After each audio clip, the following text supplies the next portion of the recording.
मैं मंदिर दे विच अल्लाह अल्लाह आखांगा, मैं गुरुद्वारे विच नाम राम दा बोलांगा। मैं कर खुदा दे जाके बालू मोमबत्तियां, ते मैं यीशु दे घर जाके रोजा खोलांगा।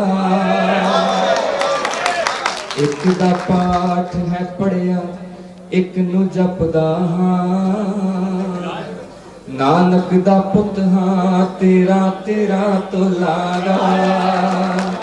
नानक दा पुत हां तेरा तेरा तो लागा। पावन है जल गंगा ते हर मंदिर दा, ये चौधर दा सारा झगड़ा नहीं कोई अंदर दा। ये चौधर दा सारा झगड़ा नहीं कोई अंदर दा। ते इक्के रुख दियां आपस विच शाखां लड़दियां ने, ते मैं हर नफरत विच प्यार पतासा घोलांगा। नानक दा पुत हां तेरा तेरा तो लांगा।